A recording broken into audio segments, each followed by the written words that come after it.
Alrighty. Mic check 212. Mic check 212. We live on both channels, baby. Let's get it. We live on both channels. No Limit War, what's going on? Miss Johnson, what's going on? Sweet Tea, CJG, Womack, I see you. Which is this? Oh, okay, I'm on the wrong chat. I see y'all though. Okay, I see that chat right there. See this chat right here. Lakeisha, I see you. Sam, I see you. Alright.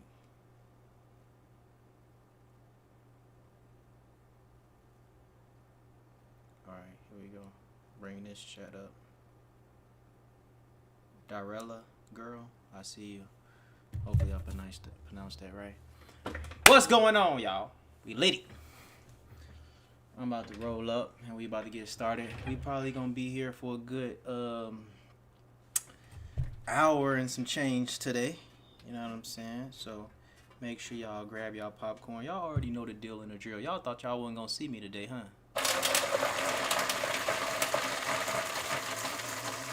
Yeah, I be watching your shit all day at work. I appreciate you. It's your first time on a live, Drea? Okay. We've been going live every day. We've been going strong. We're going to try to keep it up. I know I'm a little late today. I be trying to get it around 7, 8 Eastern Standard Time, but got in a little late. It's all good. We going live today, though. It's still good time. You know what I'm saying? Still good time. 9:48 where I'm at right now, Eastern. You feel me? That's a good little time. Mama Judah, I see you. We in this thing, y'all. Let me go home and finish rolling up. And we about to get right into it. We got a pastor that needs to come. No, a pastor's son that needs to come to the front of the congregation, all right? He's been doing, according to her, he's been doing some despicable things. You know what I'm saying? So we about to figure this out. We got to figure this out. You feel me? Oh, shit. She look at the, oh, my God, look. She said, what church? I didn't even read this shit. Look. Oh, shit. And he were, oh, my God. Oh, shit. Oh, shit. Hold on. Do we hear? Oh, hold on. He been calling every day? Oh, shit. That shit too small right there. Oh shit, hold on. Who be in the blue again? The blue is, who is the purple? I be getting confused with who is the purple. This is an Instagram message right here though. This is her message to him, I think. He said this is when he agreed to have a conversation with me and recently and then went ghost. But I posted he had a new podcast. Oh sheesh. We about to figure this out, man. I'm almost done rolling up. Like I say, grab your popcorn, you know what I'm saying? Roll up your trees, you feel me? Grab you a drink, you know what I'm saying? We about to get right into it. We're going to be here for a good, probably hour and some change, you know what I'm saying? I'm almost done rolling up, bear with me. I'm just trying to get a couple of people in here, you know what I'm saying? For our latecomers who acting like they don't see the notification. Brittany B, got to hit me up on Instagram. Brittany B. Send it to me on Instagram, I'll do it. Y'all be scared to hit me up on Instagram. I be seeing that shit. Hit me up on Instagram. I'll do it. Alright, we rolled up. Y'all ready? I'm rolled up. And I got one rolled right here. So this should last me the whole, the whole story.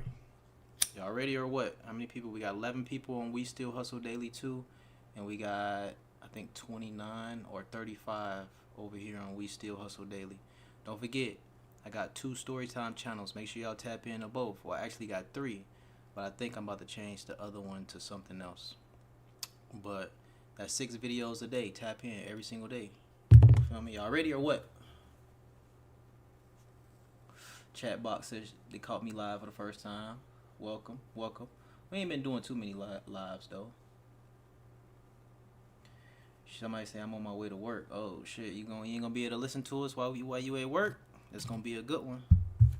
It's gonna be a good one. All right, somebody say we ready. Let's get it. All right, let's get it. We about to get this thing started right now. Here we go. Here we go. Damn. So this is part 1 of my story time about me being essayed by the pastor's son for years when I went to church. I'm gonna be honest with y'all.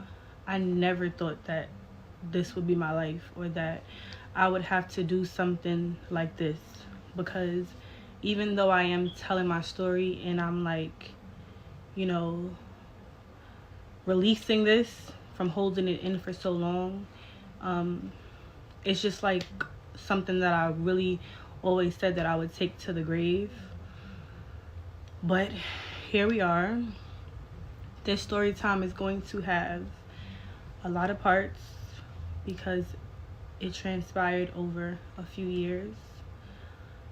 So, I'm gonna get started. So, I attended Blanche Memorial Baptist Church. This church is on Sufton Boulevard in Queens, New York. When I attended church, I have an older cousin who is a couple years older than me, and she was going to this church first with her godmother, who I call my aunt. She was like dancing in church, choir, all of this stuff, and I was the younger cousin who's like, I want to go to church with her. I remember like a long time ago, my cousin I was probably 9, and she probably was like 14, or I don't know how old like the age gap is with us, but she really didn't want me to go because it's like I'm the little cousin, it's annoying kind of thing, and I really wish that I just never went. So anyway, I had went to church with them once, and then I loved it because it was like a church with, you know, my kind. It was a lot of kids. It was fun or whatever. So, you know, I ended up being on the choir, praise dancer. I was an usher. I went to Sunday school. I went to regular service. I went to after service. I would make sure I did my homework on Fridays so that I could spend the whole entire Sunday at church. In between services, they used to sell dinners and stuff. Like, I was really feeling the church. So now, the essaying did not start instantly. This individual, whose name is Jamar, he has a niece. His niece was 1 to 2 years younger than me. So me and her just clicked. Her family had Sundays with the church, meaning like the pastor was his mom, which was her grandmother. The trustee of the church is her aunt, which is his aunt. His brother went there sometime, his cousins. It was like very family oriented, and everybody there calls each other their cousin. You know how we are. Everybody's just cousin. So they had Sundays, and then my family had Saturdays. My grandmother had a dancer school. I was one of the teachers there, and me and his niece clicked. Meaning, she joined my dancer school, and I was very into church, and like we was just like always together. So if my family went on like a vacation or a trip, she would be my company, and if she went somewhere, I would be her company. We grew a relationship over time. My mother is not a mother that is like, you could stay here. Like, it was never none of that. Like, if someone asked my mother if I could stay at their house, I would be in trouble because don't have nobody ask me nothing. That's just how my mother was. But over time, me and his niece, best friends, very, very, very close, doing everything together. So she spending the night at my house, I'm spending the night at her house. Now we family. People, we call each other cousins too. Very close. I know her whole family. She knows my whole family. So she has an uncle who is 10 years older than me. And I can't tell y'all the first time it happened. I was around 10. And it went on until 9th grade. You 15, I think, in 9th grade. So I can't tell y'all the first time, but over time, I began to get essayed by her uncle. I am 30 now, so I'm not going to remember every single detail, but there's certain things that I do remember. So when these things transpired, the church had a basement. The basement had like a kitchen where they made the food for the in-between services. It had a pantry. It had a men's bathroom and it had a women's bathroom. It took place in the bathrooms. The women's bathroom of the church, when you first enter, it had like a lounging area. It was a lot of mirrors and couches, and then you go through another door and that's the stalls. The men's bathroom, I think it was blue, and it was very like old looking. The pantry was close to the second stairwell, which was closest to the door. So it would take place in these places. So now I remember in the beginning of when it started, he was just nice to me. Very, very, very, very nice to me. And then we exchanged numbers. So we're 10 years apart. If I was 10, he was 20. We would text a lot. And I did feel weird, I'm not gonna lie, because this was a grown man and I was a child. But we used to text a lot. He made it seem like he really liked me. He wasn't like like an aggressive, oh, if you tell anybody I'm gonna, like, it wasn't that type of situation. It was like smooth. Like it's really, really hard to explain. So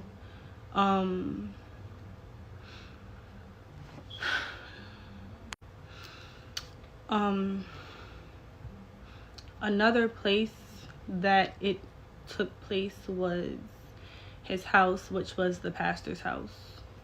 When you go into the pastor's house, it's the living room and the dining room to the left of the living room. Then there's the kitchen. When you go through the kitchen, is the pastor's room. There are 2 staircases, an upstairs and a downstairs.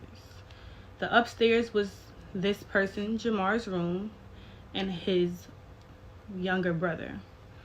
The upstairs only had 2 bedrooms. So he was on the left. His brother was on the right. The basement was where the kids slept.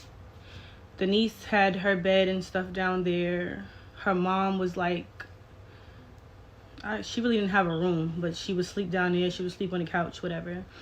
They had 2 adopted kids, a boy and a girl. The girl was a little bit older than me. The boy was younger than me. So we would sleep down there. So it took place upstairs and it took place downstairs. I'm going to come back for... All right, that's part 1. 20 years old messing with a 10-year-old is crazy. Holy. Hey, listen. Y'all can't be letting y'all kids, especially girls too. Y'all can't be letting y'all kids go over these people's houses. Y'all remember that story time I did with the motherfucking grandpa was trying to sneak in the girl's room and he had them eyes looking at her and shit? I don't know how long y'all been watching me, but it be some crazy shit. I'm glad my mama ain't let me go sleep over nobody's house, goddamn. Shit. Okay, part 2 of me being essayed by the pastor's son. So in the beginning, like I didn't know what to do. I didn't know who to tell. I knew that it was something wrong and that I would get in trouble and that a person should not be touching me in certain places, but I really did not want to get in trouble for letting the person do it, and I didn't want to like hurt people around me. So yes, I was a child, but I wasn't dumb. Like, I know that if my mom finds this out, or it's going to be a problem. So I really wasn't trying to like tell nobody for real, but I really did not know how to feel. So after it happening like a few times, I shared it with 3 people. So these 3 people, one of them was younger than me, and 2 of them were older. So, you know, I'm just spending the night there sometime. She's spending the night with me, vice versa. One day I'm just at like their house. So I told 2 people in the house that were like close to my age. And I don't fault these people at all, because we are all the same age. I don't know if it's being done to them. I can't be mad at kids. But what I do know is, when I told them, they was just like, he like you. Like, you got you a little, like, a older joint. Like, it's nothing wrong with it. And then, like, there was kids that was my age, or like a little bit older than me, that were already doing the do. So when I came out and said that certain things was happening, like, nobody was just like, oh my God, like, oh, I'm telling my mom. It was not like that. So now it goes from me thinking that this is wrong to maybe I'm bugging. Like, my friends is telling me that it's not wrong. So, you know, maybe I talk to somebody older. I'm a child now, mind you. So it just continued over the years. There would be times where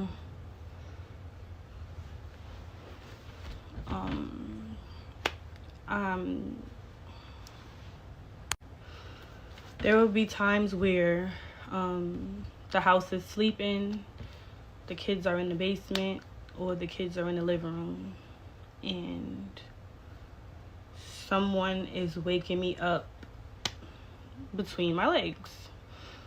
Now that I'm older, it is just so weird to me that, like, this house was just so silent. This house was a family house. Y'all know how grandma house be. Like, everybody be at grandma house. So it was his mom. It was his mom's mom. The niece. His sister. His brother. The 2 adopted kids. And whoever else was there. Because it was just like the fun house. But every time these things happen to me, nobody like noticed. Nobody noticed.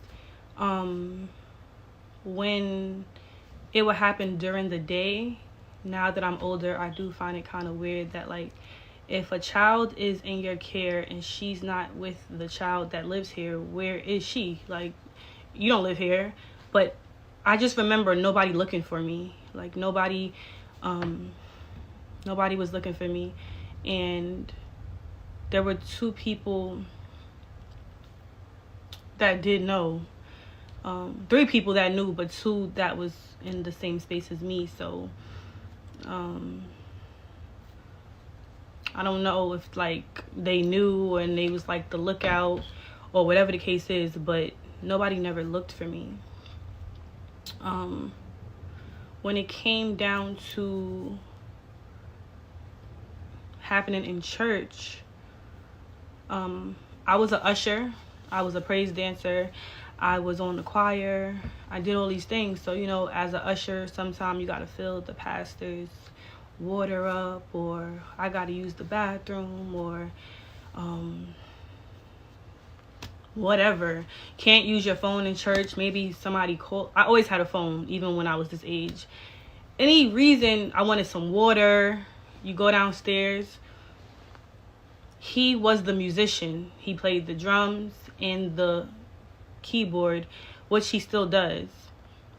Now that I'm older, it's just so weird to me that nobody was looking for me then either.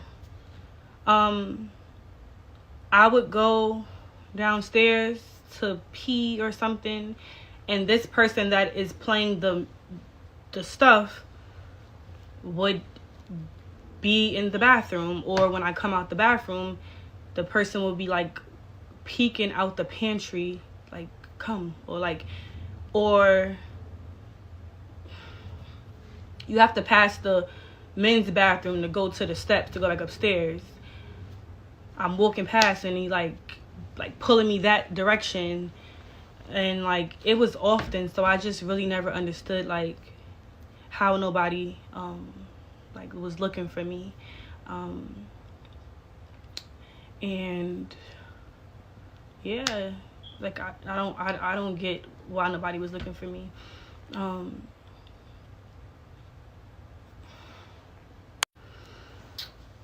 There are a few times that it happened to me that I could explain the story from beginning to end.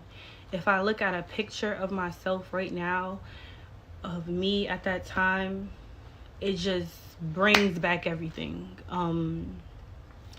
So I'm going to tell y'all about a time that I remember a lot of details from. I'm gonna start. I don't like hearing about this type of shit, man. Y'all ain't talking about nothing over here on We Still Hustle Daily. Let me go to We Still Hustle Daily too. Let me see what y'all talking about. We got some action over here. Somebody say, this is why it's important to talk to your children and make them feel comfortable enough to come to you about anything. For sure, Megan Love said that. Okay, we got some more comments. It says, that's exactly why I am very protective of my kids, and I have 2 girls and 1 boy, and Lord knows I don't trust a roach to watch my kids. They're always with me and spending the night somewhere. Heck no, for real. Yeah, this is definitely sad, man. This is traumatizing, especially when she just said she can remember, you know, times, and she can look at a picture. That's crazy. Damn, We Still Hustle Daily too. We tapping in over here with the comments. Y'all ain't saying a motherfucking thing over there on We Still Hustle Daily. What the hell going on with y'all? And that's the bigger YouTube channel. Y'all tweaking. All right, so this is part 3 of me being essayed by the pastor's son. I'm putting the parts out there because I have time today. This is a very long story, and I'm gonna just like try to put as much out as I can at one time. So part 3 of me being essayed by the pastor's son. I'm gonna tell y'all some stories that I remember. Now, this is, even though I did come out to my family a few months ago, they don't know these details because I just didn't feel comfortable saying every single detail to like my mom, my brother. Like I just feel weird. So everybody's finding out certain details at the same time. So a story that I remember, I don't know if I was 13 yet, but I just remember in junior high school, I used to wear buns. So I had a bun, I had Dolce and Gabbana glasses, and I had braces. This is what I had at this time. So the church had like a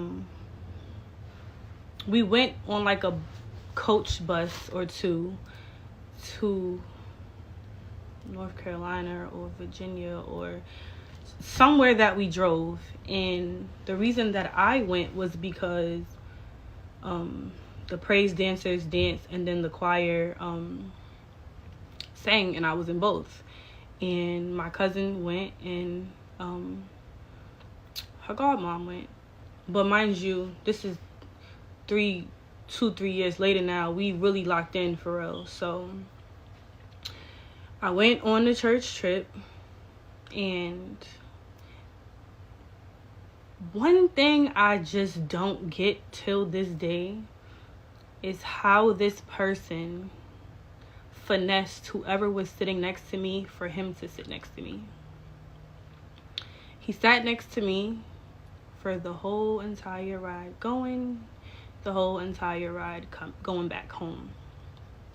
I remember him not sitting next to me when the bus took off. But some way, somehow, he ended up being sitting next to me. So I'm at the window, and he's like now sitting on the outside. I remember this man assaulted me the whole entire ride. The whole entire ride. Because it was a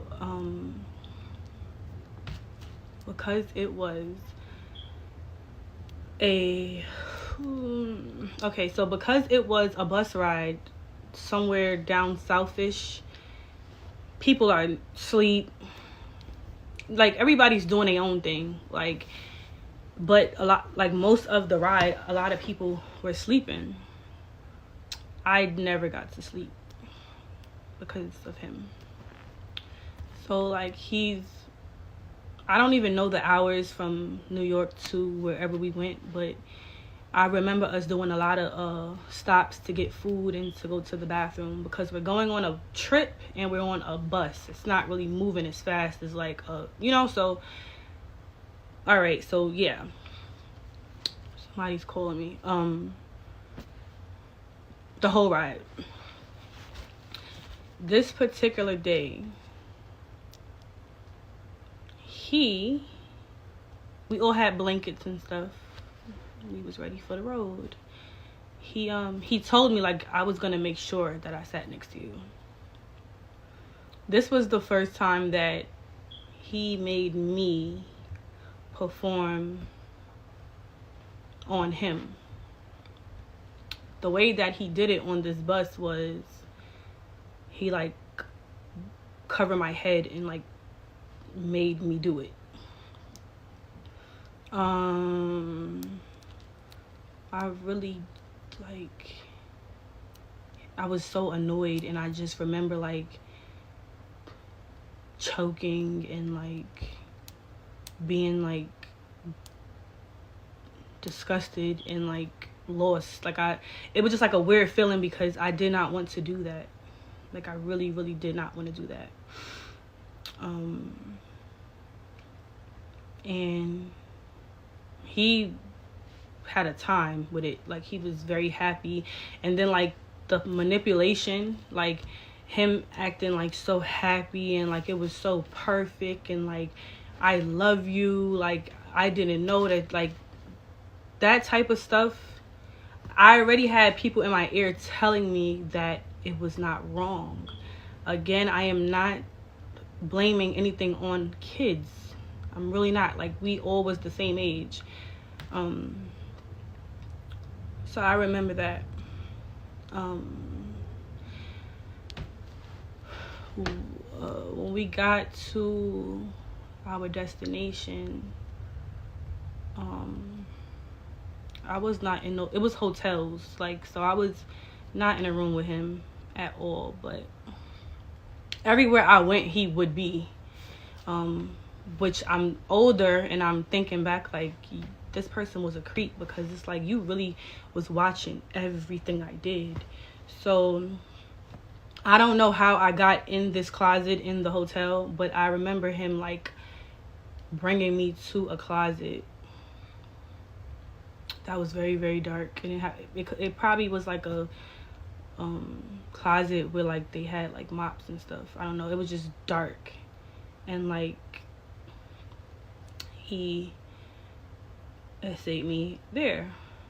One thing he really enjoyed doing mostly was him performing on me down there and like tongue kissing. That was just like a thing. Like he always wanted to do those two things. So when we were on our way and he made me perform on him, that was the first and only time that he made me do that, because he said, you don't like I don't know if he caught the vibe that I felt weird about it, but it was like, you don't have to do that no more. Like, I'd rather do stuff to you. So I was just so happy that I didn't have to do that again. So I do remember that trip, and then I remember going back home on the bus. It could have been a weekend. I don't know how long we was on the bus. I mean, not how long we was on the bus, how long we stayed at the location, but going back home, I don't know if it was like y'all in the same seats that y'all was in when y'all went. So like it could have been that. That's like going to Six Flags. You sit in a certain seat, you automatically go back to the seat that you was in. So the ride home, essayed me the whole entire time. And when I say essayed me, like there and back, it was just like with his hands. Creepy. Like for hours and hours and hours. To the point where like you're hurting after a while. But I just really hate that I was a mute. Like, I'm so annoyed that I wasn't saying nothing, because I did not want to do these things. I'm going to come back with another part. So we done fast forward. She says she like damn near, she like 13 now. So this nigga 23. This is crazy. Why the fuck y'all even letting a 23-year-old sit by a 13-year-old? She should be sitting with the other 13-year-olds on the bus and shit. Somebody say he should be in prison. Sweet tea, he definitely should. She said, I bet somebody in his family knew he was doing what he was doing, and I guarantee you she wasn't the first child that he abused. He was way too comfortable. For sure. Hold on. Damn, somebody say, I wonder if they all knew it. Damn, y'all think everybody knew about that shit? I would hope. I wouldn't want to say that, but I wouldn't want to say that, y'all. But I don't know. This is crazy though. 23? Come on, man. This is wild, bro. Alright, this is part 4 of me being essayed by the pastor's son. Like I said, I'm telling y'all stuff that I remember. I can't give you like it started this day in 2000. It doesn't work like that. If I spoke up sooner, then I would be able to do that, but I just really can't. I can just tell you what I remember. So I told y'all that I told 2 people that were like in the house, and it was normalized. Me being an adult now, I don't know if things were being done to them, but I do know that 2 of the 3 was already dating and stuff like that. The third person that I told was yep, my shirt's on backwards. It was somebody that I was also very close to, but she was a little bit older than me, so I feel like when I was in junior high school still, she already started high school. So, and she was already sexually active. She used to tell me all her stories. So he called her his cousin. I don't know if they're really cousins, but I know that once I got older, I really like distanced myself from everybody, because it's very weird just being friends now and never talking about this. Like no, we're not doing that. So I began to distance myself in different ways. But when we were close, this is the third person that I told. That's who he used to get to me a lot. So me and her have had like sit downs about how he feels about me and how much he really likes me and how much he loves me, and that like when I get a little older, we gonna be serious. And she See, he knows something wrong with this shit. Thomason, when she get older, this is crazy. believed it a lot, so I started to believe it too. So like it went from knowing that something is wrong to, all right, maybe I'm bugging because my friends is saying that, like, it's nothing wrong with it, to, all right, like, I talked to somebody that's a little bit older than me, but I still know that he always told me that I could not tell, like, the people that knew, he knew that the third girl knew, who he called his cousin. He trusted her. When it came down to the other two in his house, he probably knew that they knew, but he just used to make it seem like they couldn't know. But he would use the third girl to link me. So if he got a new number or something, she would tell me. If I'm downstairs, she'll be like, don't leave because he just said he's about to come down. Or like, that's who we communicated with a lot. So she became the person that I told everything to. And like even vice versa with her, like when she was dating and doing stuff, she was telling me everything. So I just, at this point, I'm a little bit more advanced than I should be at this age because of what I'm around. Mind you, this is church. Like, it's crazy. So he would use her to get to me. And it went from, eventually I like wasn't against it anymore because I got used to it. So now I'm used to like the link ups in the bathroom and the pantry and the, ask your mom, can you spend the night this weekend, and my family's going here, see if you could come, it's so and so's birthday. Like, now I want to go because this person wants to see me and I think that this person likes me.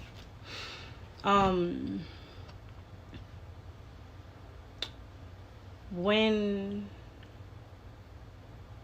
hold on guys, y'all gotta understand something. Like, I'm not sitting here just crying because I cry all the time. I'm like, this is so hard to do because I've never did this. I've never told certain people certain things. So that's part of the reason why people hold stuff in, because I know that me doing this, I'm hurting people that are very close to me. And that's something that I just wish that I didn't have to do this. But I'm going to get into why I have to do this later. So I began to like it. Him performing on me was the norm. The kissing thing was the norm. I feel like he did things like that, and then it's like, once she likes this, now we gonna do this. So he tried the thing on the bus with me, with the blanket and that situation. I don't think he liked my reaction. So eventually, after a lot of convincing, he wanted to actually, and I had these talks with like the third person, and that person was already doing that. And I was just scared because, like, all you're thinking about as a kid is, like, I cannot get pregnant or, like, stuff like that. But I'm just scared. So one day when I was at the pastor's house and the house is sleeping, he appeared. I can't tell y'all at what room it was in, or if it was like downstairs or upstairs. It could have been up because the girls was sleeping downstairs. So I don't know where it was at. I'm not gonna lie to you, I don't know where it was at. And it was times where the girls were downstairs, but this particular day he wanted to try something else. So he tried to actually, and I remember like being in like a lot of pain because I'm a child and this is a fully developed adult. I remember being in pain and the person like begging me to like shh, like you're gonna get me in trouble, like that type of situation. But it was like really, like the pain was horrible. And I remember the person saying like, you know what, like I'm not gonna put it all the way, just the tip, like then the next time I'm gonna try, the whole entire thing. Even that really hurt me.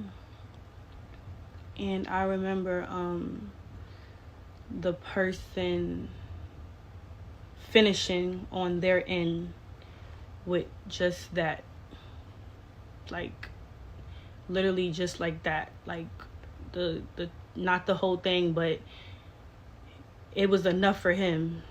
And he did it and did it and did it and did it and did it and did it and did it until he finished. And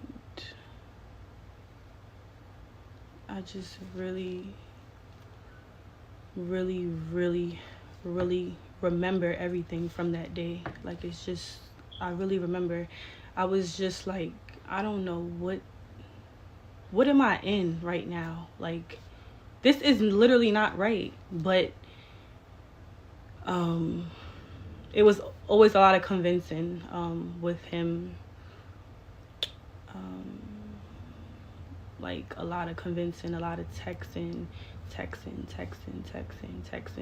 but like making sure every time I text I delete the text. And like it was so like put together that like it really just became normal. But that day was a one-time thing too. Once the person seen that I didn't like the pain that I was in, the person didn't stop, but the person said that we don't have to do that again. I will be back for part 5. This a nasty motherfucker, y'all. This nigga grown as hell. I don't even like listening to shit like this. I ain't gonna lie to y'all. I really don't like even listening to shit like this, bruh. This is crazy. I really don't even want to listen to this shit for real, like. Alright, so this is part 5 of me being essayed by the pastor's son. So, and this is the fucking pastor's son. I just remembered that shit.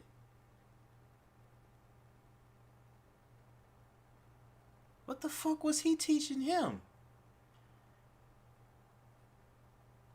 This is crazy. When I was younger, I remember one day I had a yeast infection. But mind you, like, I'm young though. Like, I'm very, very young, and that never happened to me before. And like, as a woman, you know that it's very irritating, itchy, whatever. So I had that, but now I'm scared because it's like, what in the world is this? So I told my friends that live there, and this is so, like, it's not even funny. It's just funny now because we really didn't know what we was doing. We was trying to like do stuff to make it go away. So like, take a shower, take a cold shower, like use a rag and like just put it there, like like all types of craziness, ice, like all types of stuff. And as a woman, if you ever had a yeast infection before, that shit is no joke. So it was like a break, it could have been a winter recess or Easter. It was something like that, so I could stay a little bit longer, but I had that problem. And I remember it came to a point where I could not take it no more. I was like swelling and stuff. It was like really bad. And like, this person can see that it's something wrong here, and they're still performing on me. At this point, this hurt. Like, this hurt. And you are like, it was just, looking back, I'm just so disgusted. So one day, it got so bad that I told his mom. When I told his mom, her response was, that happened. It's okay, baby. That happened to me before. Like, it was like a, like that kind of thing. And she said, I told her like what I was feeling, and she told me like, it's probably this or whatever. And I'm like, I'm gonna call my mom. And she's like, yeah, call her. She could give you some stuff, like, but she had like the like that kind of face kind of thing. So I called my mom, and my mom came to get me. But when she came to get me, she came to help me too. So she had medicine for me. She had cotton underclothes for me. She had a different soap for me. And also, when I stayed at their house that time, because I stayed longer than expected, I don't think I had like the soaps that I use, and they use different stuff. So when my mom came, and like, you know, she helping me in the bathroom, I remember my mom asking me like, you was using that?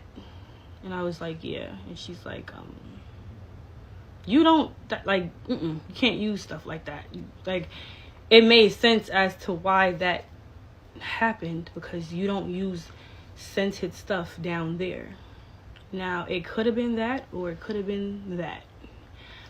But I knew what was going on with me. So I'm just like, I'm still not saying nothing. It was like more of a situation where like, I could blame it on this, so it's gonna just be this. Because if I would have told my mother while she was in that house,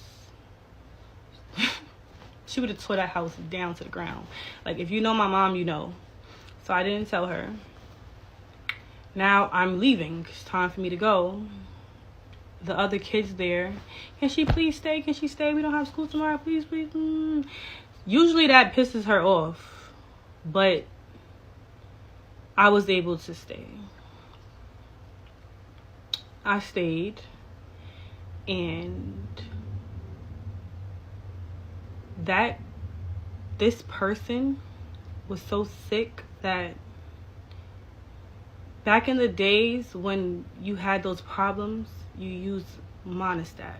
As a woman, you know how messy that medicine is. I remember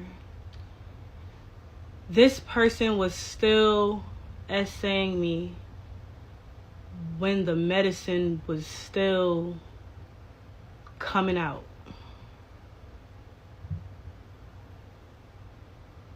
Like, this person really had a problem. Like, really had a problem. Like, it's just so crazy. I do remember that.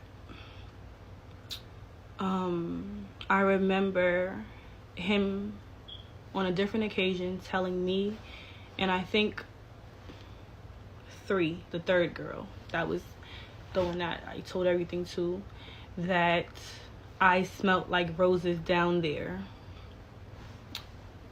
I don't know who shared it with the other two, but us four knew that was like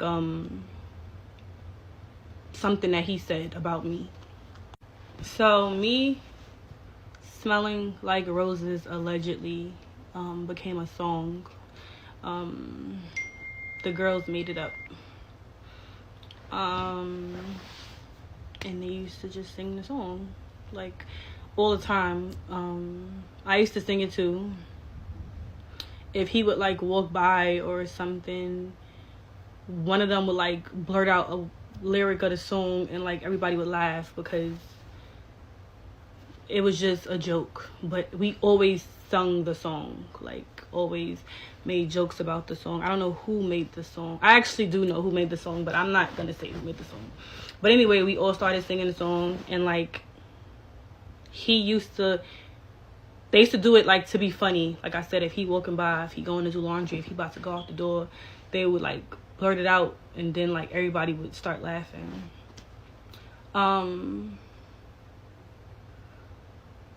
There was a lot of things too that as a child I was not used to when it came to being at their house. Everybody got dressed in front of each other. I probably see everybody with no clothes on because they just get out the shower, start lotioning up. It don't matter who in the room. Like everybody, I was not like that. I was a kid that like have my towel on, put the bra on, turn the bra, pull a towel, and they used to think that I was weird for doing that because I didn't get dressed in front of like my brother and stuff. But I'm going to tell y'all in the next part more things that I feel like was very weird when it came to their daily routine. Yeah, this is crazy. Hey, the pastor's wife, she fucking stupid. She fucking retarded. If somebody tell you, if a little girl come to you and be like, you know, something going on right down there, you supposed to, I mean, she told her to call her mom, but that bitch stupid. Anyway, but yeah, this dude definitely did have a problem, man, for sure. Somebody said, where was her mom and all this? She had never said nothing. You know, so. I think this is part 6. I'll probably do like 2 or 3 more. I have a lot to say. I have to still talk to y'all about the little stalking that went on, how my family found out. It's just so much to tell y'all. But I'm gonna just tell y'all like another story that I remember. I remember a specific day. We danced at the church, and the church had like a carbon monoxide issue where a lot of the girls that was on the dance team had to go to the hospital because we could not breathe. We was choking. It was a whole big thing. It was a whole lot of ambulance at the church. I went in the ambulance. When they called my mom had to come ride with me in the ambulance. So that particular day, I don't know exactly what transpired and made these 2 individuals from the church speak up, but they were a little bit older than me. So I remember it was like arguing with him and with the girl and with the guy. And I remember the girl, she was blacking, like, you in here essaying these kids and you think people don't know what you're doing. She's making a movie, like a movie. And she was like getting mad at me because I wasn't like saying anything. Mind you, this is all going on where you're supposed to be praising God.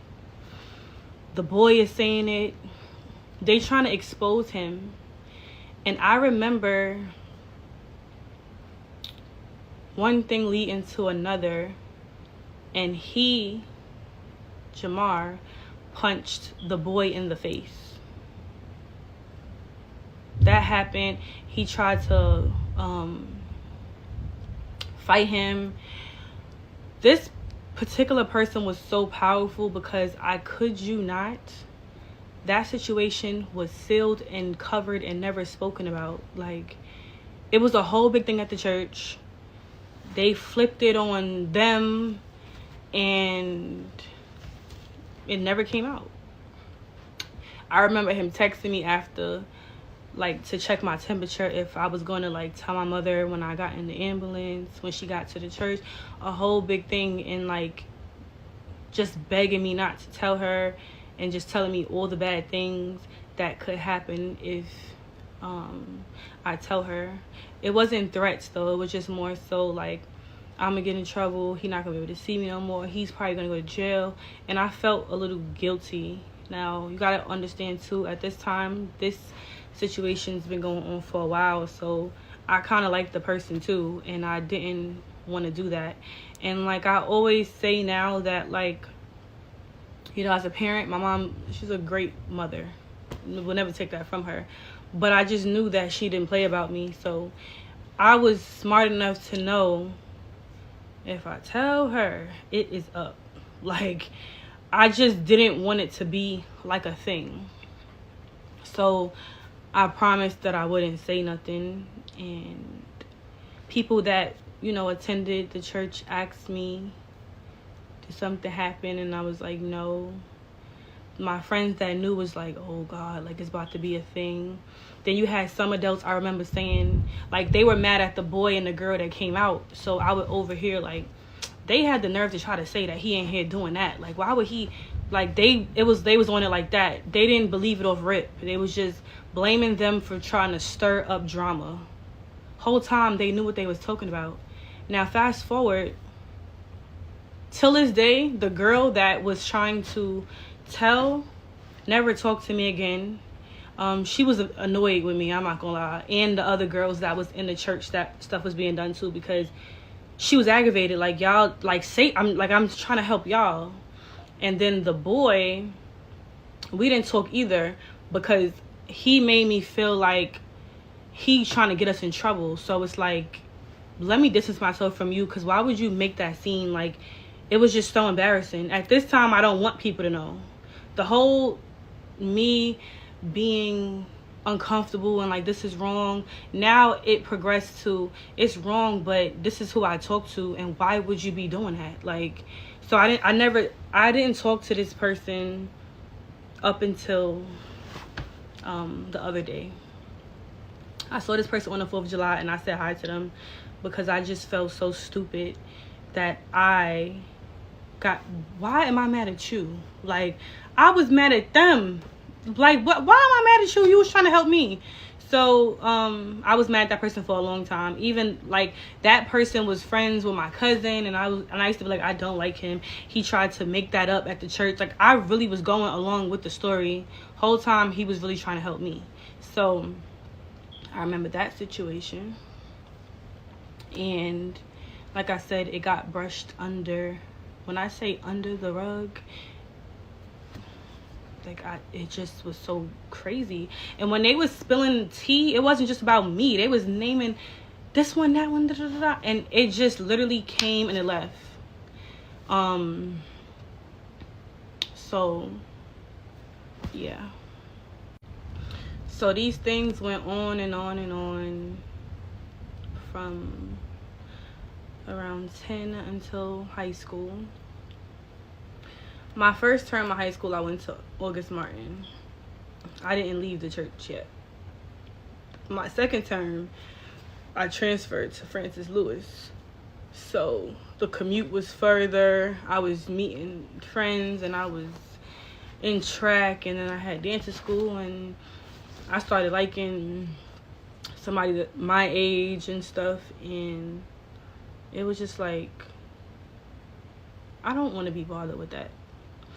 So one day, I'm on my way home, and I had to take the Q9 to get from that Jamaica Avenue to go home, and this person was where I took the bus in a car. He never had his own car. He used to drive his mother's car all the time. I'm walking, and he's driving next to me mad slow, like, oh, let me take you home, take you home, take you home. So I remember me, like, eventually letting him take me home. And I remember being on my phone the whole time. I remember the hairstyle I had. If you know me in high school, I used to wear leave out 30 inches. I had that. I had on a black dress. And I had, like, a Louis Vuitton bag and, like, sandals. That was the outfit. The ride is uncomfortable because I don't want to be in the car with you, but you just fiending to take me home. And, like, it was just so annoying. And it was literally peer pressure.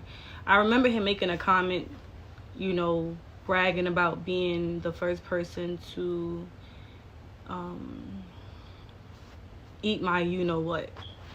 I remember him dropping me not on my grandmother's block. I remember him dropping me close to her house, and I had to walk some blocks. I remember my grandmother. He was so nice to my grandmother. Like, I feel like he won her over. Like, she loved him. She called that her nephew. My grandmother had a picture of him and her on her flip phone background. She loved him. He used to sometimes pick up from church, drop her after the service, and, like, just won her over. So she also played a part in why I did not say nothing, because that was my great grandmother too. She was very old, and I just didn't want to be the reason that, like, she, like, you know, because she didn't play about her grandkids, but she loved him. So now I'm getting older now, and I'm, like, distancing myself. Like, I would talk to, like, his niece and stuff sometimes, do her hair sometime if she asked, but I was distancing myself. I remember I saw his mom one time. She came to the shop that I worked at, like, doing hair, and she was getting her hair done by somebody else, and she's like, could you make me some rasta pasta? I'm gonna give you the money for the stuff, and you could just bring it to my house. And I remember talking to her very dry, and she said something to me like, I asked you how you doing, and you just said good. Like, I didn't see you in a long time, like, what's up? But I was turned off by them on my own time. When she asked me to make it, I took the money. She said it didn't have to be that day. I went, got that stuff, made it, and brought it immediately.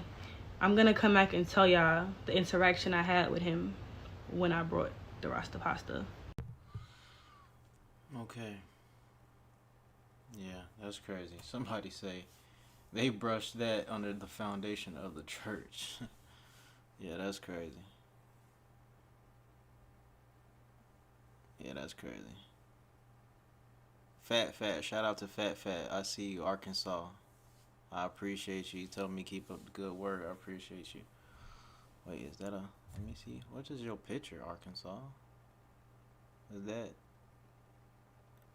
anime? I can't really see. But yeah. I'm gonna give y'all part 7 of me being essayed by the pastor's son. Then I'm gonna give y'all part 8, and then I'm going to resume a different day. I'm getting a little tired of talking about this today. So I had the interaction with her. I think that was me just, like, starting to realize, because I'm getting a little older, that was, like, wrong. So I ran into the mom at the hair salon. I was talking very short. I made the rasta pasta. And I remember just wanting to get it out the way. I feel like I was caught off guard. That's why I said yeah, because I also had a lot of respect for the mom too. So I'm not going to tell her, no, I'm not making it, but I didn't want to make it. I finished doing hair. Went and got the stuff, made that rasta pasta. I don't know if I called the niece. I don't know. I feel like I called and asked who was home for that reason, because of him. He was home. So I get to their house. Rasta pasta's mad quick anyway. Bought the stuff, made the stuff. I get to their house, and now at this time I'm not going to church no more. I bring it in. Mom was home, sister's home, niece is home, he's home. I didn't see them in a long time, so I still like them. Like, you know, I still like them. There's certain people in his family now that I mean, we ain't gonna be speaking after this because they probably gonna be mad because that's their family. But there's some people that I genuinely think did not know, and there's some people that I genuinely think knew, but family sticks together. So anyways, I bring the stuff. When I brought it, his mom told me to put it in the kitchen. I remember her like tasting it right away. She don't like spicy stuff, so she told me, for sure, don't make that rasta pasta too spicy.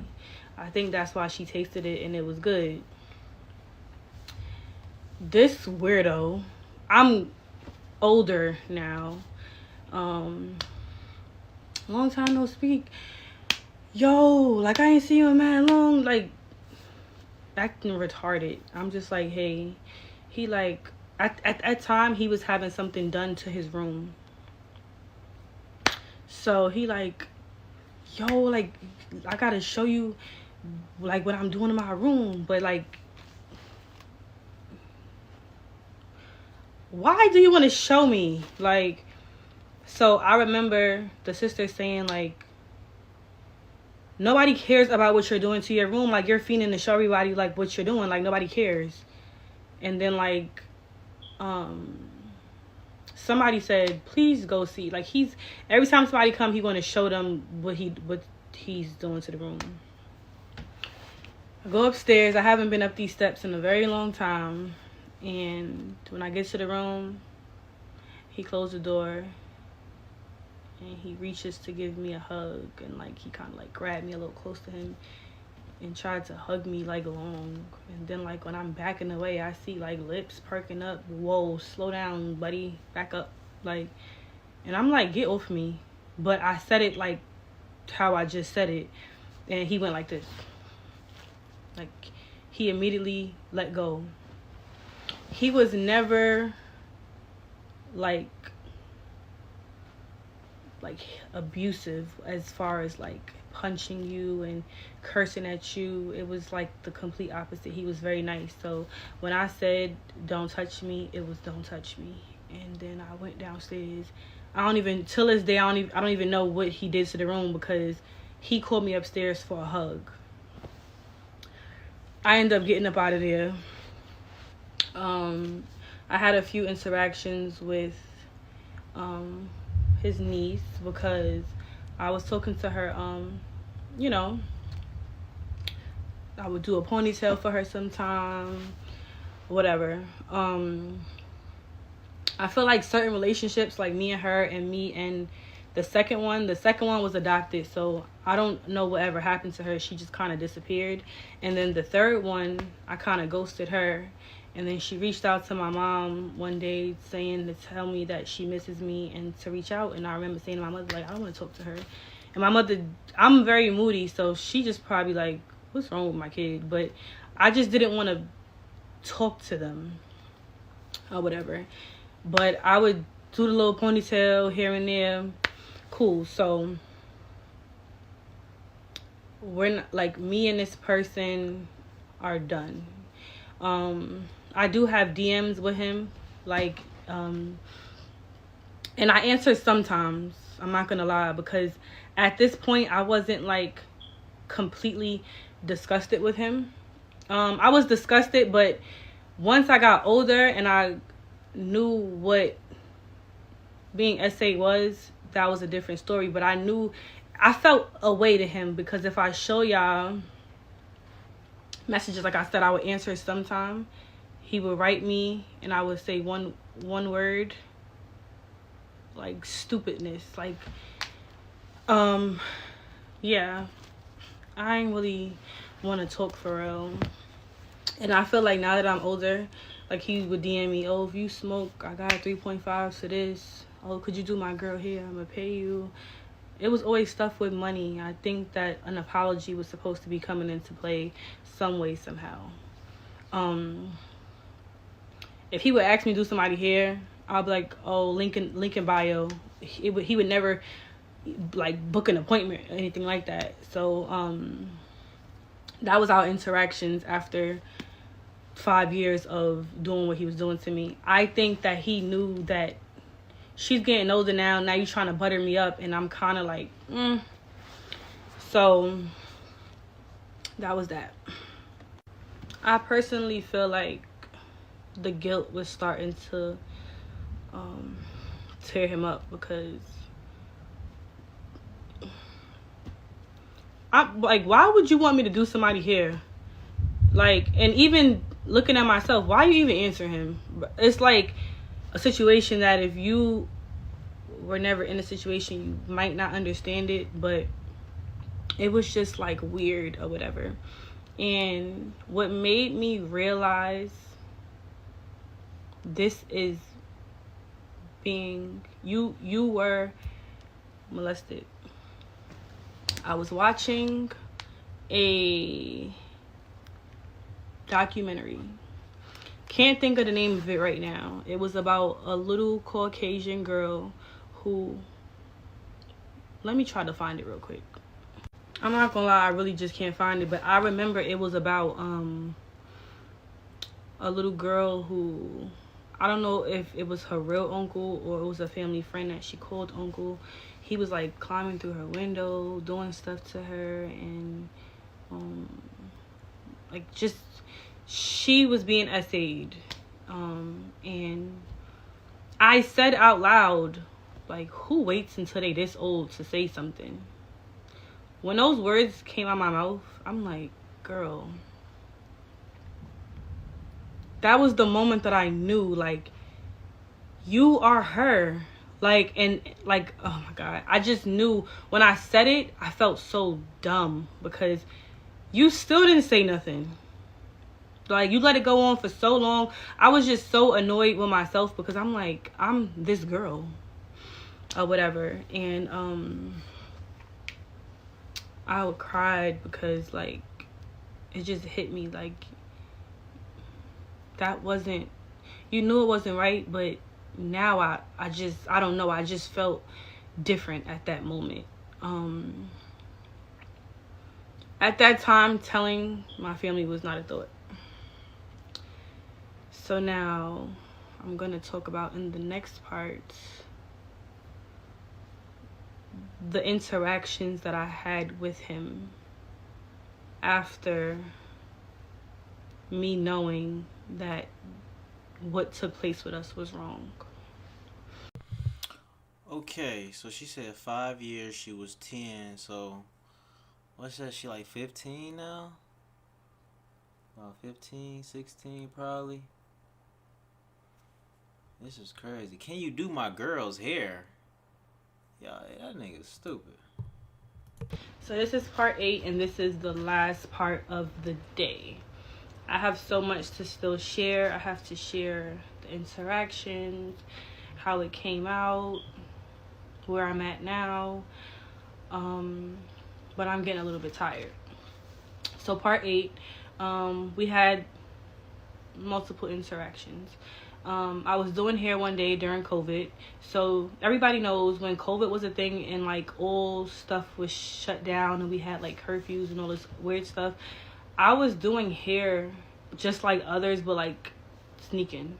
So I'm at the shop, I'm doing hair. I have the gates down for the windows. Just one gate is up with like, that's the one that you got to use to go through the door.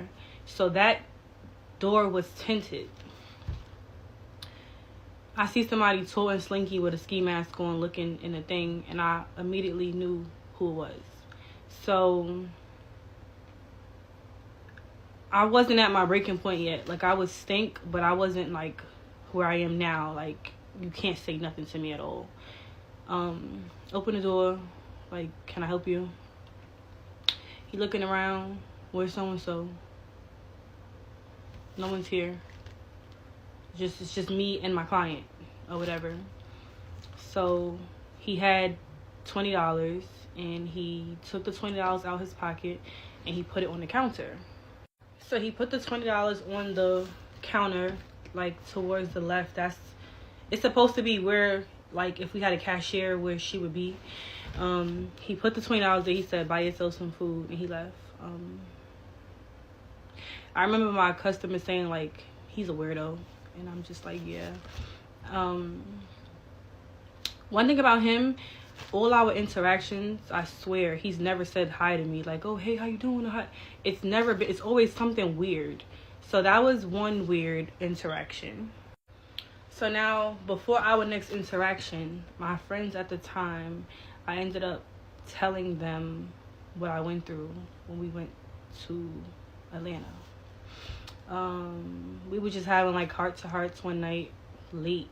Like, the night before we was coming back to New York. We was up in the kitchen, and I just told them. So by the next time I saw him, we were all out. I remember one day we were going to, like, a party during COVID. So during COVID, it used to be little parties and stuff, like, that you didn't know about. Like, I mean, not that you didn't know about, but, like, that they didn't want everyone to know about. Like, the gates would be down, or it would be in the basement, or, like, just secret fun. And one night we was going to different places, like, on the avenue, and we seen him. All black on, ski mask. They know, so they're like, oh my God, the creep. Like, it was just like that. We saw him outside of the spot when we was about to go in, or whatever. The next time, another interaction I had was, I was at Cozy Corner on Linden. Cozy Corner was, like, the quarantine spot or whatever. And at the time, my friend was the bartender, so I used to just go there. Their food was good, whatever. So one day I'm sitting down. Mind you, if I would have spoke up that day with all of my male friends that was there, he would have had a bad night. But I didn't. So I'm sitting down at the bar. He's standing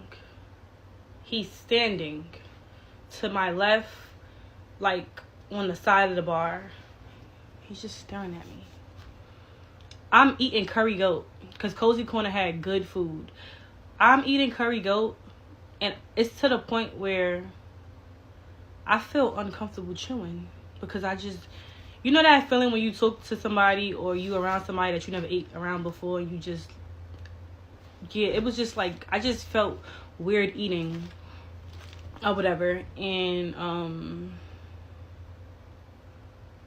that was another time I saw him. So I already told y'all about making the Rasta pasta, and then my friend, she's like in the music industry. It was her birthday. She had a birthday party / listening party for her new music that she had on. Hold on, y'all. My goddamn fire alarm on. Gotta make sure this motherfucker not catching on fire. Hold up. Apple. I was with my girl, like my close friend. I had asked her to come with me to the party. So we get to the party. I remember we wore heels thinking that it was that type of party, and we really could have wore sneakers. So we was irritated, and we was just sitting down. We didn't want to stand. So me and my friend is sitting, like, on a couch, and in walks the creep. I didn't even know she knew him. So, like, he walked in, and, like, he just sits between both of us and then like puts his arm like this to both of us. And I remember us both going like this, like, you doing too, like, what are you doing like this? Because we both had, like, we got long hair, hoop earrings. Move, like, are you okay? Like, it was an irritating thing. He caught our vibe and got up and went where he went. Fast forward, we partying or whatever. When we leave, I'm like, I gotta tell you something. And I told her. And I just remember my friend, like, yeah, he's just, like, yeah, we good. He just gave me a weird, like, why did he do all of that? Like, so I remember telling her everything or whatever. I gotta really think. Those are times that I really remember. Like, I could show you a picture of myself at her party. I could show you when I went to Atlanta. I remember these things. What I will say is, when I did get older, he never tried to talk to me. We didn't have each other's number. He would just, like, try to interact with me on Instagram. And like I said, I did answer sometime. But when I say I answered, I wasn't, like, flirting, or it was never nothing like that. Like, I answered a time he brought up doing his baby mom's hair. I answered, maybe he told me I looked nice, and I said thanks. It was like, thanks, happy birthday, thanks, like, stuff like that. And yeah, so now it's like, when I don't see him, it's like out of sight, out of mind, for real. I done lived with this secret for so long that I know how to just put it in the back of my head and not think about it.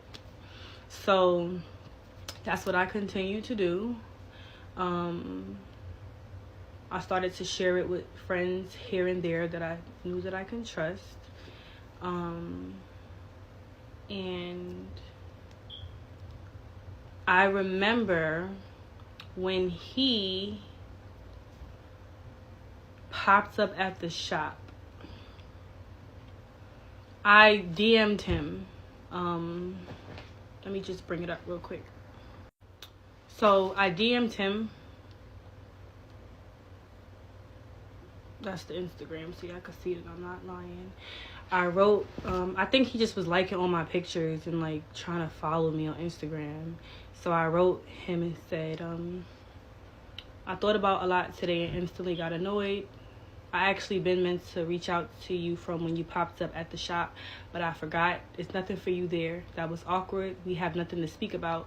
In case you didn't notice, every time you speak to me, I barely say anything. I don't F with you at all. Just clearing the air so we on the same page. Don't even reply because I'm going to block you anyway. He wrote, I'm lost. LOSS. I wrote, don't be. I don't want you thinking that we cool and we not. That's really it. Just showing y'all. He writes back, I came in to look for so-and-so. I didn't come there for you, my mother. Doesn't make sense. I wrote, I know what you came for. He said, huh? Whatever it is, God bless. I said, you know what's up. Thanks, though. This was on April 10th, 2021. I'll be back soon with part. Oh, this nigga got a smart mouth too, huh? Okay. So I'm doing part 9 because I honestly read like a ignorant comment that caused that person to get blocked. This is not being done for anybody but me. So I don't condone ignorance on my TikTok. I held this in for a very long time, and I just want y'all to keep watching because this person is the reason why I came out to my family. They actually helped me come out, but that's me jumping the gun. So part 9 of being essayed. About to pass the sun. So last September, my mom had a surgery at Cats Women's Hospital. She had to stay a couple days after the surgery, so I decided to go see my mom. I get to the hospital. She's in her bed. She goes, "Oh my God, guess who you just missed?" Like, I just saw Jamar. I just saw him. I'm trying to just not be irritated. I'm like, oh, okay, like, he work here or something? She's like, yeah, I don't know if he take out the garbage or what, but he came in my room. I saw him or whatever, and I told him that you was about to come. So he said he'll be right back or whatever. But she's just talking regular. So I stayed for a very, very, very long time. I can't tell you what I would have did if he would have came in the room, but I stayed for a long time. When I was ready to leave, I did not see that person.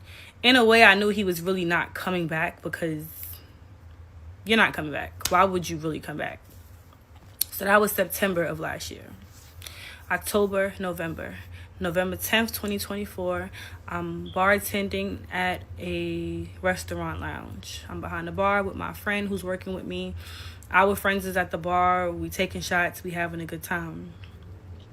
Mid-shift, in walks Jamar. He's with a guy. They sit at the table behind the bar, and he just does his stare. So me taking shots could have played a part in the aggressiveness, but that's when I confronted him. So the friend that I was working with, she noticed my energy change, and she's like, "What's wrong?" And I'm like, "That's the guy that I was telling you about."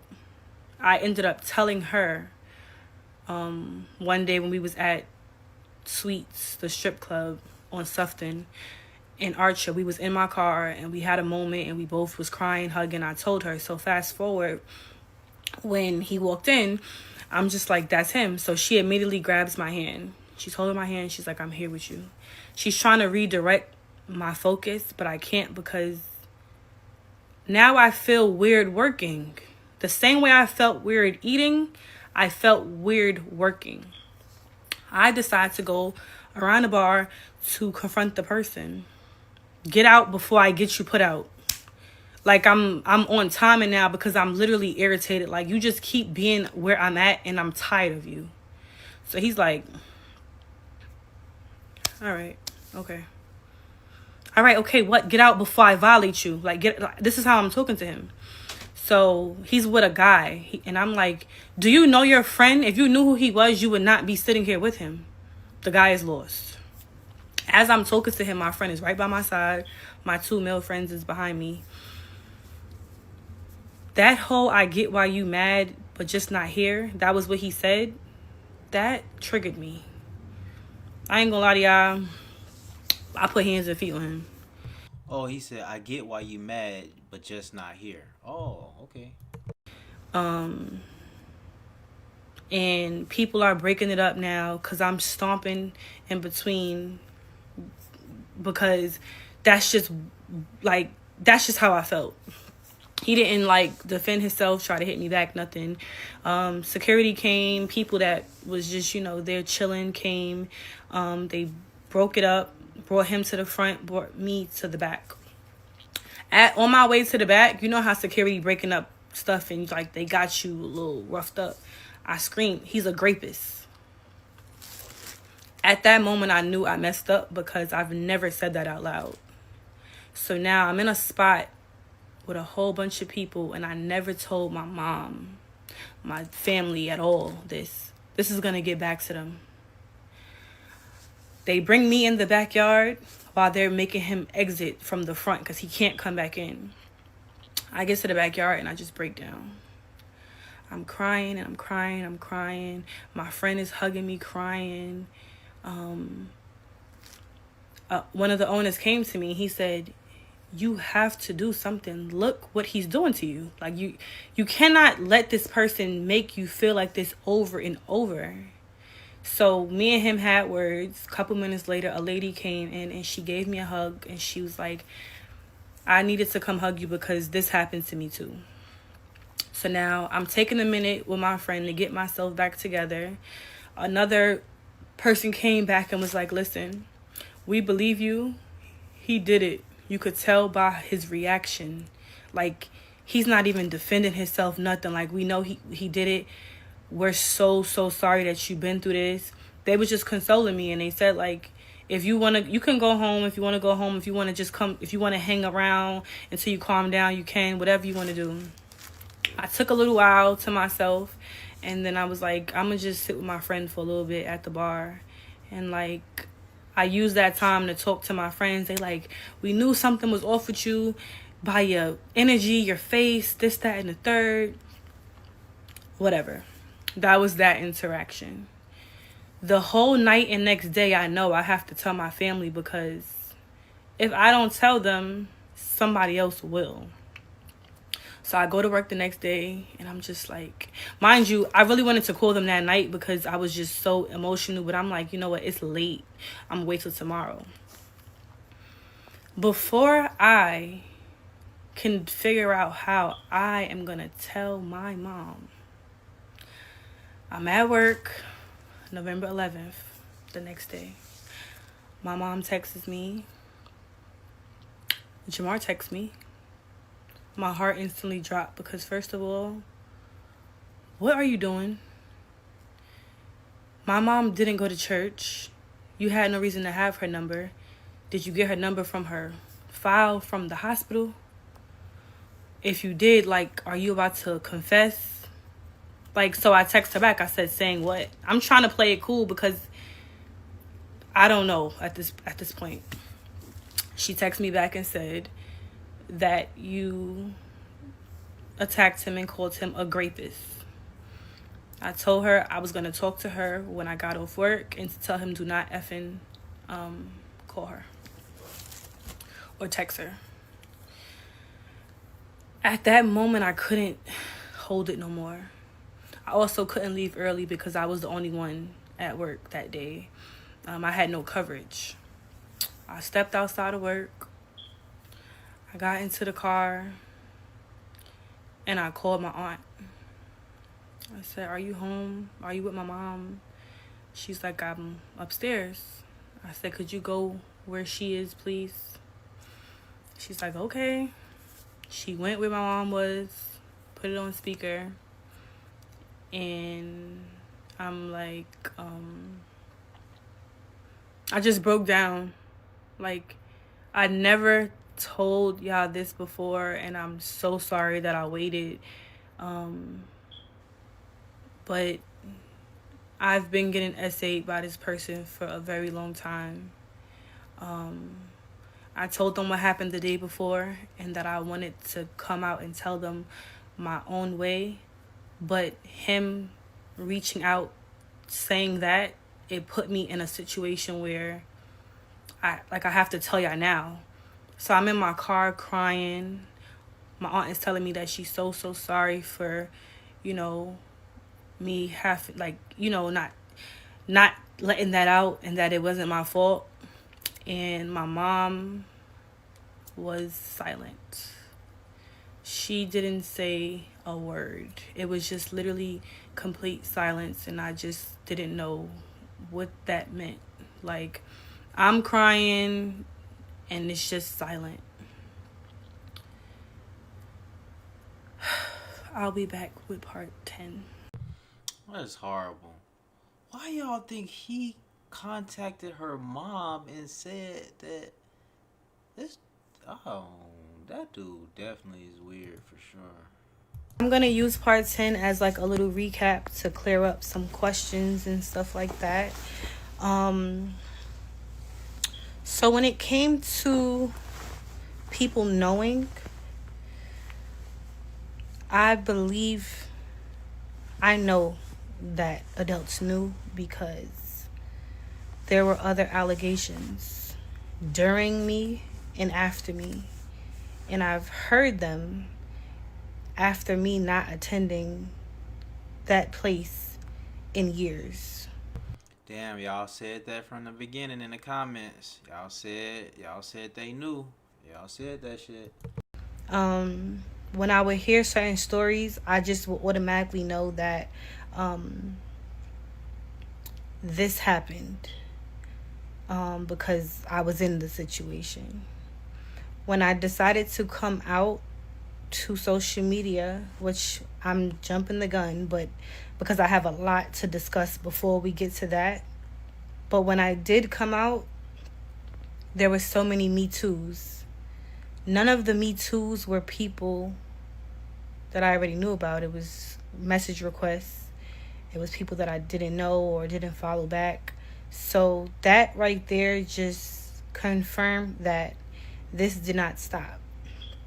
Now, where I beat myself up was because every time I shared a story with a friend, everybody be like, tell, like, I had one friend tell me, I'll come be right with you when you want to talk to your mom. And then I had somebody else say to me before, like, you could help, somebody else. And I genuinely was not ready for this. People always have opinions on what you shoulda, coulda, woulda did and what they would have did if they were you, but they did not go through what you went through. I literally could not get the words out of my mouth for years. I just couldn't say it. I knew the damage it would cause. I knew the hurt it would cause. And I knew it was going to open up a whole different type of pain for me. Because although I'm saying this story not crying or upset, because I released what happened doesn't mean I'm just happy, like everything's good. And it's a whole different type of emotion now that I can't describe. I've never been here before. So it was very, very, very hard for me to do this. I know people knew. I've heard stories about people coming out and them having mediations with people in the church, his mom, and her blaming them, and it being spoken about and brushed under the rug. I know that because I lived it.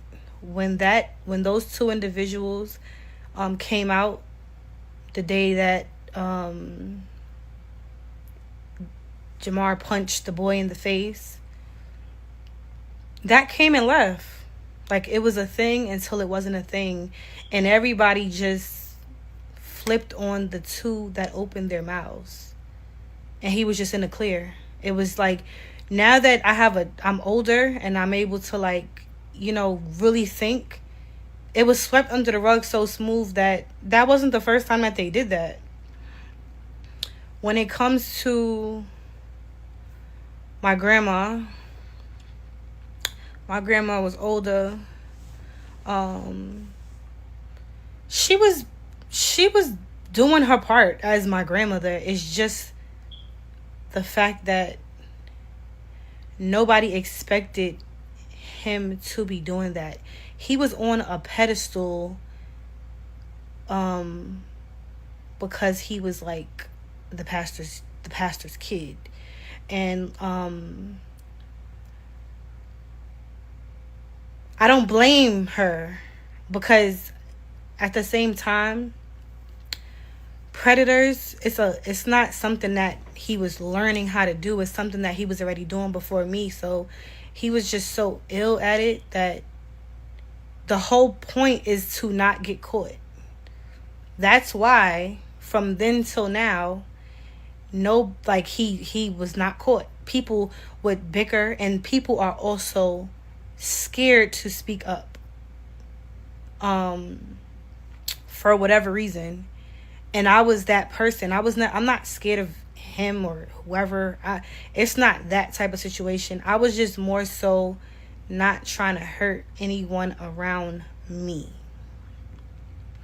When it came to the sleepover, and I had to change the soaps and stuff. My mom brought me the soap and stuff. They had a lot of scented stuff in their bathroom, a lot of liquid soaps.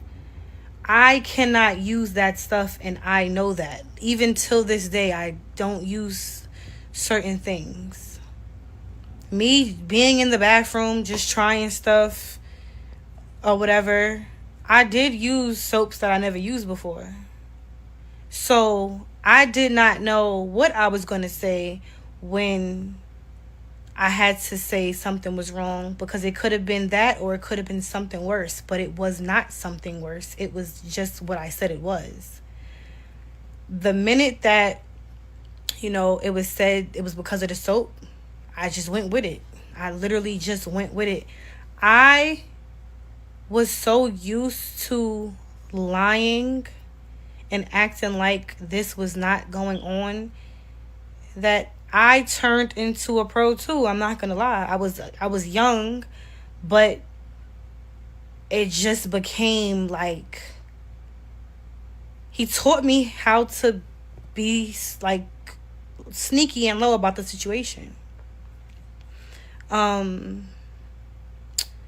As far as the friends that was singing along with the song and condoning it, I don't know if something happened to them before, so they feel like it's normal. I don't know if he put them on to what was going on and everybody was on board but me. I don't know. Like, we did not speak about these things when we got older. I just know that at that time, I was going to people close to me. Now, there was one friend that I had that I grew up with, and I called her my sister. I knew not to tell her. Now, I say that because she was not with none of that. Like, she was only a year older than me, but that was the friend that I would have went to if I wanted to be free from the situation. Because she was not with none of that. But by the time I spoke to them and it became normalized, I wasn't thinking about. I can't. It's like a situation that you really just have to be in to know what I mean. And I was very, very, very young. I feel like if it was like a little bit older, when I was in high school already and I was dating and this, that, and the third, it would have never went this far. But unfortunately, this is the reality of the situation. So I'm gonna break, but I just need some feedback. The answer, I don't remember. What does that mean to you?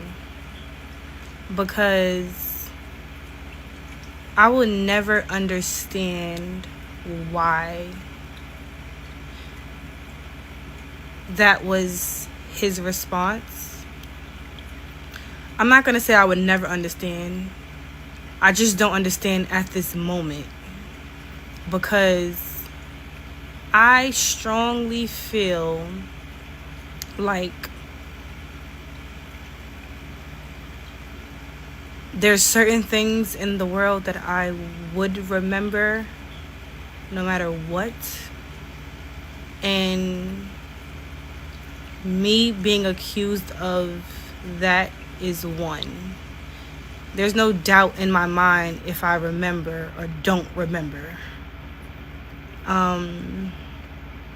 Me going to a fast food restaurant and someone saying, don't forget to get me honey barbecue sauce, and I get back without it, and I say I didn't remember, that's more like it.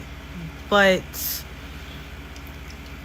something this big, I don't remember, is just like very, very, very weird.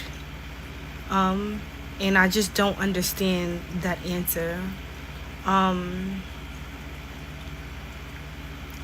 I never got to talk to him after this situation because he didn't answer me.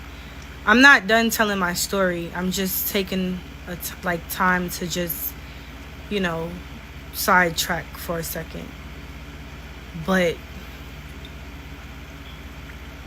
why did you say that? Like,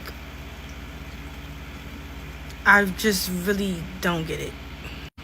Also, something that bothered me a lot was my mom first of all, how did you get my number?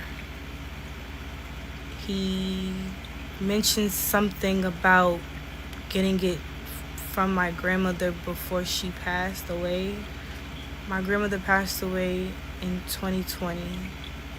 My grandmother had no reason in the world to give her number to him. There's literally no connection there. Also, why are you bringing up my grandmother? Why are you bringing her up? It's bad enough, and I missed this part. It's bad enough when my grandmother passed away, you was front and center at her casket to say goodbyes. He came to my grandmother's funeral with his mom, and said to me, I love you. I already had enough emotions going on because my great grandmother passed away, and you got the nerve to be saying I love you. This is literally, I'm already to a point where I don't want to hurt nobody and come out, so I have to keep my composure even more because we're at a funeral. So I just didn't like that he spoke on her. Don't bring her up. The only thing I could think of as far as like the text, I don't know. I can't really say it's me telling her before you tell her, because you just said to talk to me.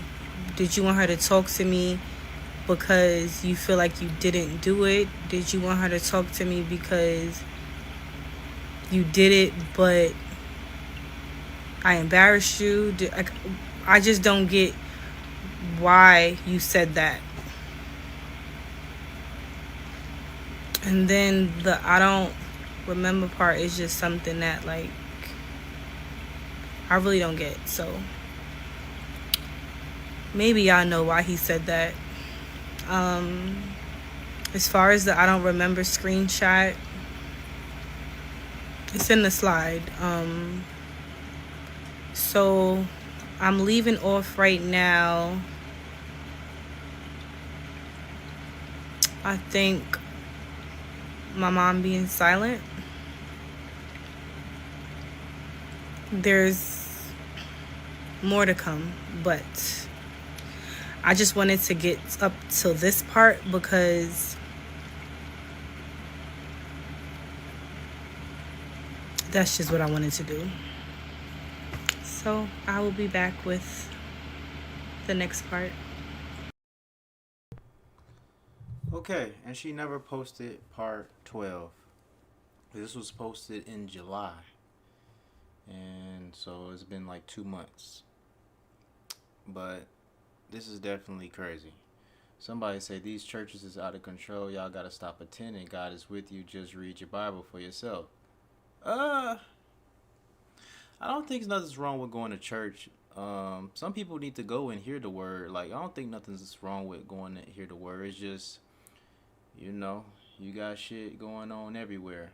What I will say is, y'all cannot be letting y'all kids spend a night over people's house.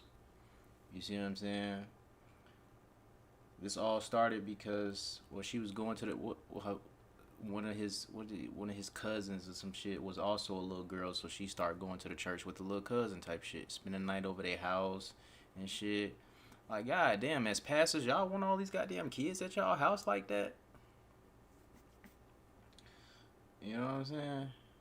But yeah, unfortunately, she ain't never finished the story. Like I said, this shit was July, but she ain't never finished it. But, you know, I'm hoping she can, you know what I'm saying, get through this, you feel me? This is crazy. This nigga was a grown ass.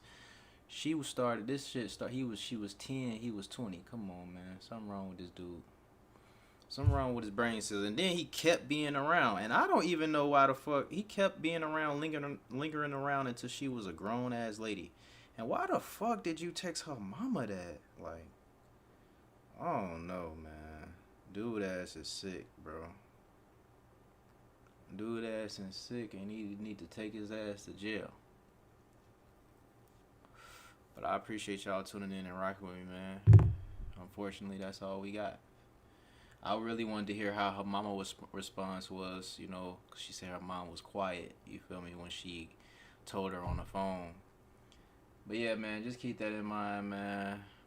You know, you got some crazy people out here, freaky ass uncles, cousins, this shit that be coming over. That's why I say, man, if I have a child, man, he can't go nowhere.